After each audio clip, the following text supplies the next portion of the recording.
Terry, thank you so much for your kind introduction. Let me briefly introduce someone else, the love of my life. Martha, come up here. We celebrated our 46th wedding anniversary on Sunday, and she took me to a little political event in Birmingham for that celebration. And next, let me introduce a very, very good friend, a stalwart conservative, really a person that needs no introduction whatsoever because you already know him, from the great state of Texas, the United States Senator.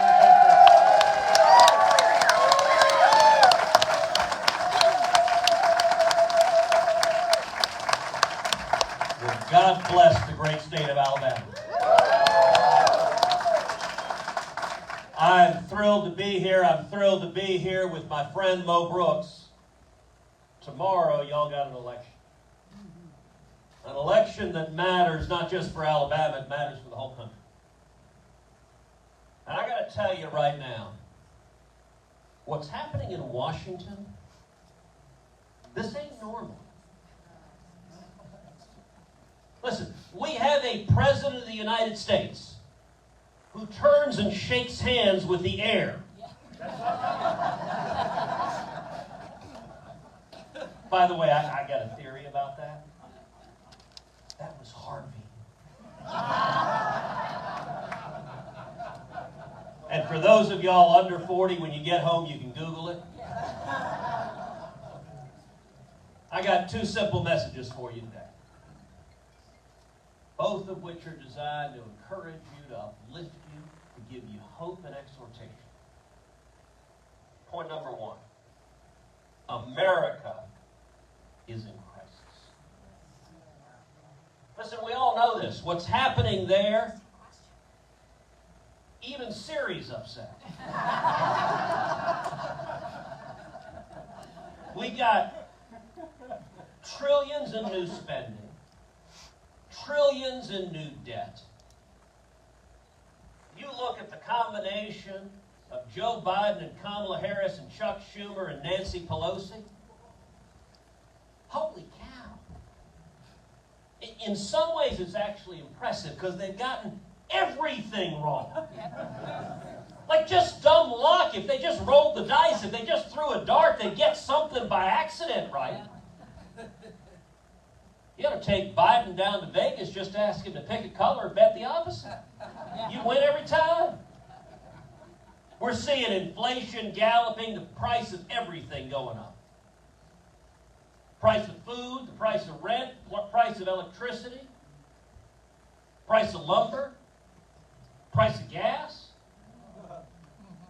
Heck, it's so bad Antifa can't afford bricks.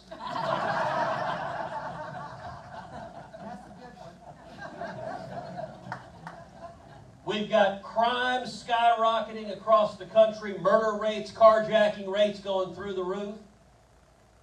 And we have absolute chaos at our southern border. Worst rate of illegal immigration in 62 years. And as disastrous as the domestic and economic policy has been, the foreign policy has been even worse. Every single region of the world has gotten worse. We have the disaster of Biden's surrender to the Taliban in Afghanistan, leaving Americans behind.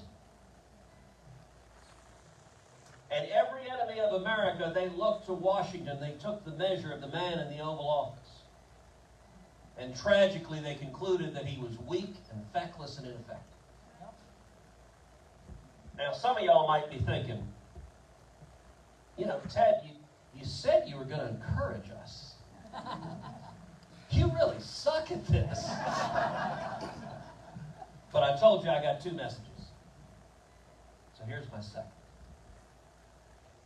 Revival is coming.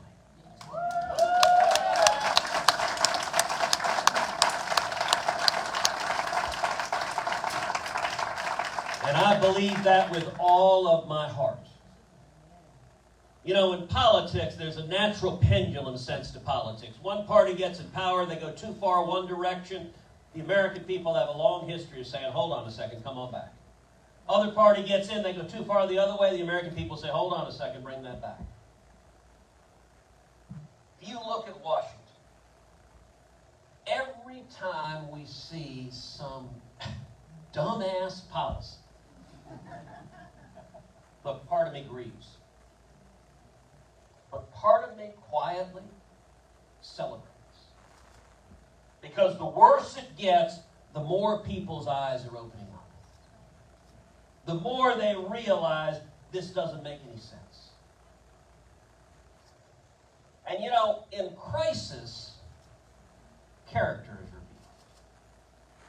Past 2 years dealing with COVID-19, we have seen the character of blue state petty tyrants shutting down businesses, shutting down restaurants, shutting down bars, shutting down stores, shutting down gyms, shutting down churches, and shutting down schools all over the country. Tens of millions of kids being left behind because of their petty state policies. Just this week, Philadelphia schools put back their mask mandate. Although I got to say, I'm tempted to introduce a resolution in the Senate that says Democrats have to wear masks forever.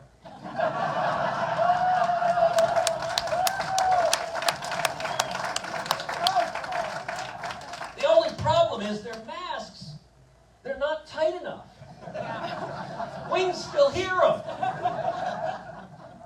But I want you to pause for a second, because you look at the theater of mask politics. And it has revealed the absolute fraud that these authoritarian tyrants are. All right, so y'all remember when masks were in vogue. What were the rules for going in a restaurant? You walk in a restaurant, you got to wear a mask. Until you sit down. When you sit down, take the mask off. Everything is fine. Because of science. Now, Mo, we're in a center of scientific and technical learning here in Huntsville. Pains me as a Houstonian to say that. So you can still move here.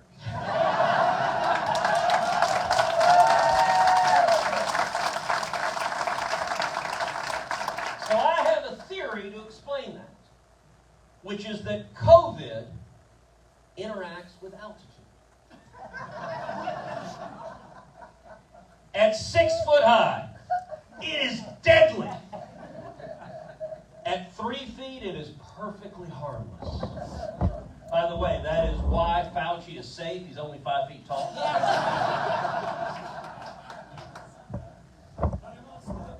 And what were the rules? What were the rules on planes? On planes, you gotta wear a mask. Unless you have a peanut.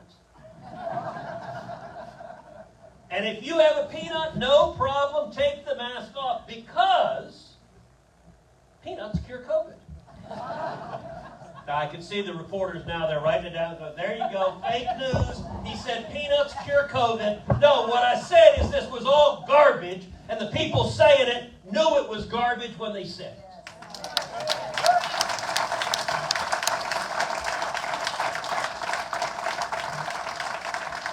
I right now have the great joy and pleasure of serving in a body with 50 Democrat senators. I'm looking forward to that number being substantially smaller.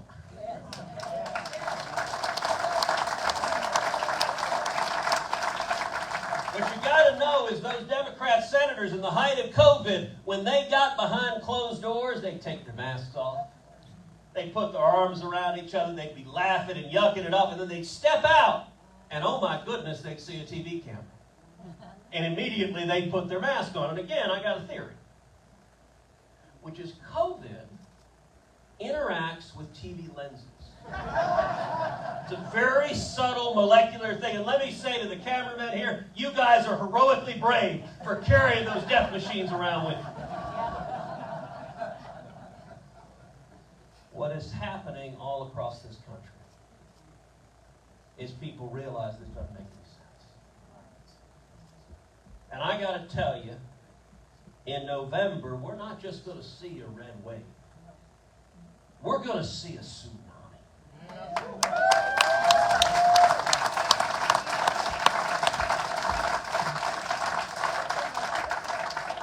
Every Democrat in the country is terrified of what's coming, from the county dog catcher all the way up to the most powerful Democrat in the world, Joe Biden's handler.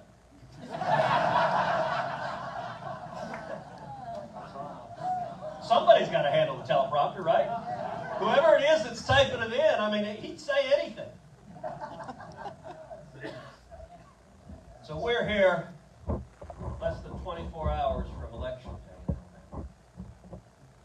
And this election has been, in Alabama, quiet and uneventful. You guys have had a wild roller coaster. You've had a gazillion TV ads. Your mailbox probably weighs 10 pounds more than when it started. But let me tell you why I'm here.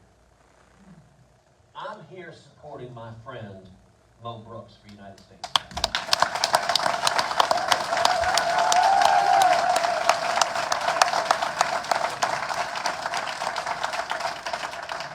And here's my philosophy when it comes to Republican primaries. I support the strongest conservative who can win. Yes. And both of those are relevant. Look, you need the who can win, because we're not tilting at windmills, we're fighting to save the country. And how about strongest conservative? Have you noticed in a Republican primary that every candidate in the primary comes before you and beats their chest? They say, I'm the most conservative soul that ever lived. Just once.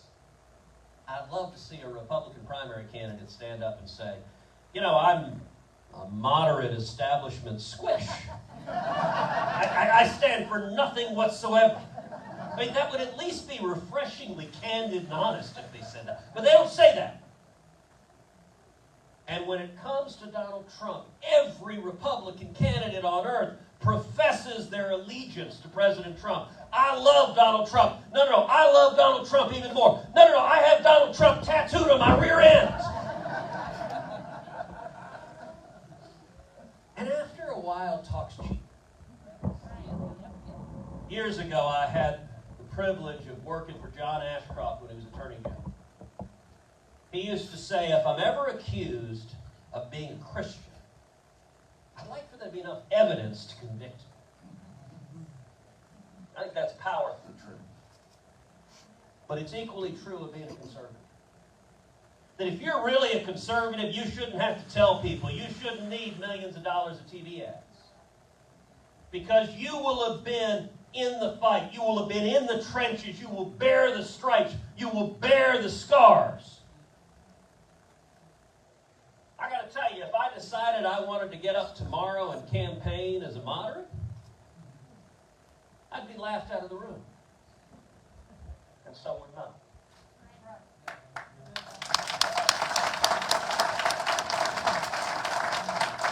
The reason I'm here is because I've seen this man stand and fight. Talk's cheap. But listen, if you say you support the Second Amendment, great. When have you stood and fought and bled to defend the Second Amendment? If you say you support securing the border, great. Show me your record of when you stood and fought and bled to secure the border. Everyone says the same thing in a primary. The question is, have you walked the walk? The reason I'm here is if you look at these candidates, it's not even close which candidate has the strongest conservative record in the Alabama primary.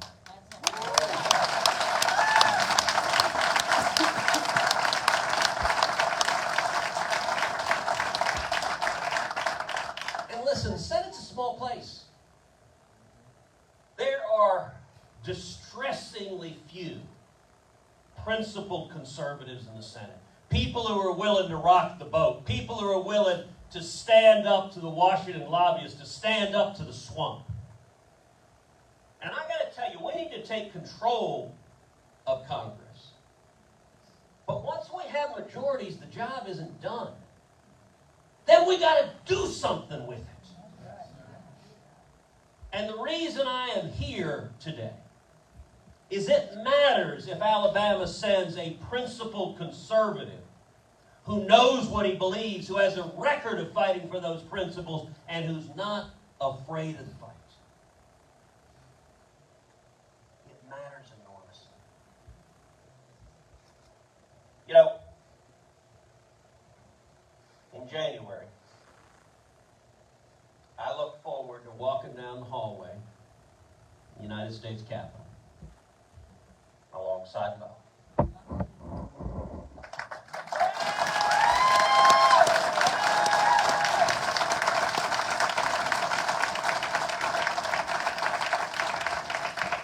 And we're going to bump into a little man in overalls, carrying a screwdriver, coming to change the sign on Nancy Pelosi's door.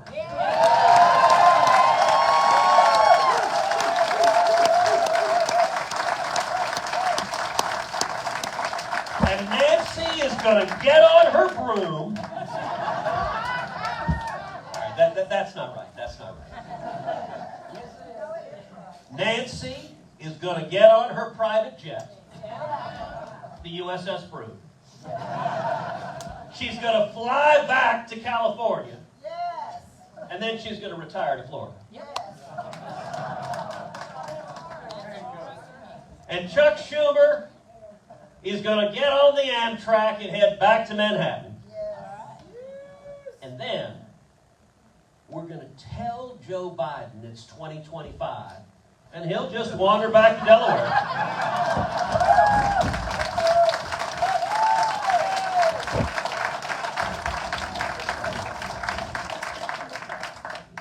Listen, this election is wild and woolly.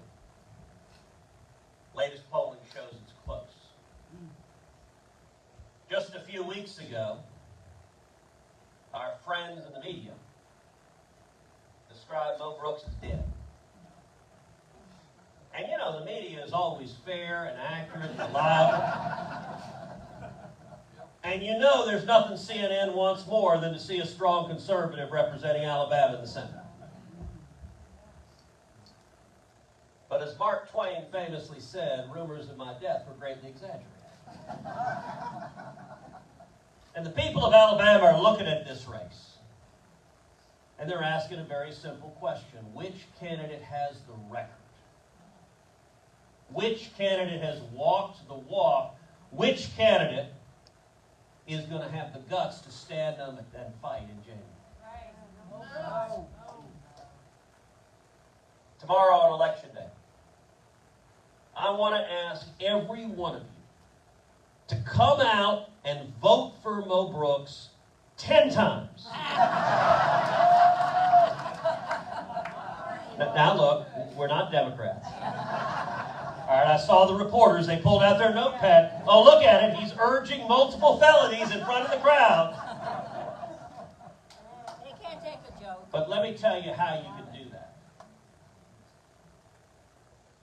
If you come out tomorrow and vote, and you get 9 other people who wouldn't have showed up and voted otherwise to come out and vote tomorrow, you voted 10 times. That's right.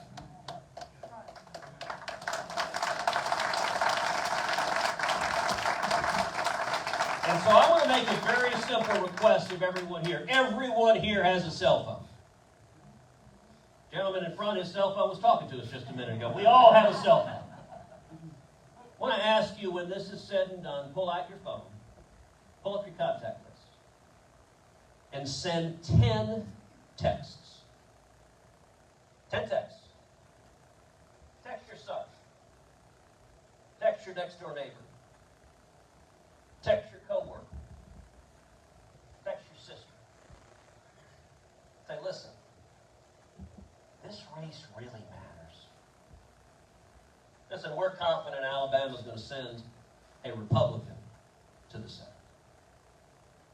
But this race is going to determine whether or not we have a proven conservative who will stand and fight and lead.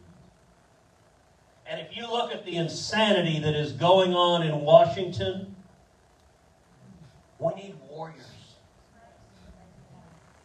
And if each of you text 10 people and say, listen, this race matters to me, it matters to my kids, it matters to my grandkids.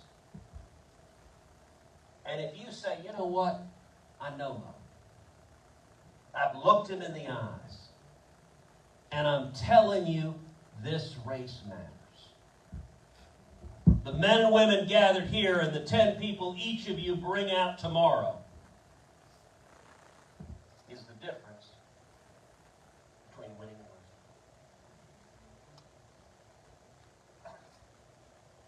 I am privileged to be with you. The final thing I want to say is that we're fortunate. We are blessed. We're blessed to be Americans. We're blessed to be from Texas and Alabama.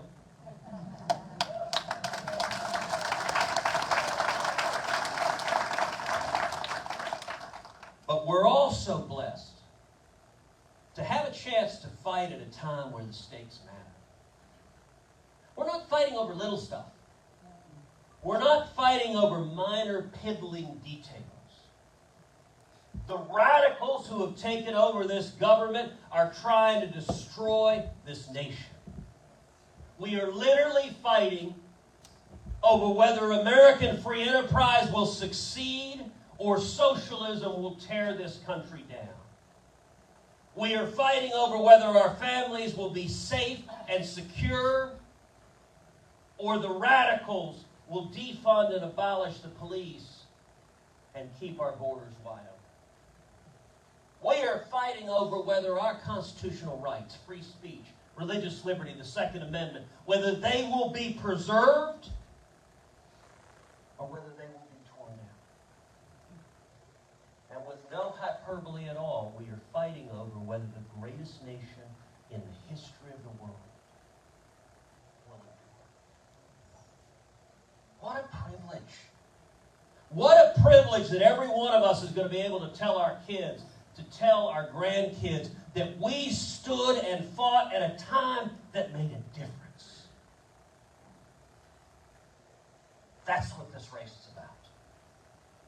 It's about Alabama, but it's also about fighting to preserve the greatest country in the history of the world, that shining city on a hill that is the United States of America. Thank you. God bless.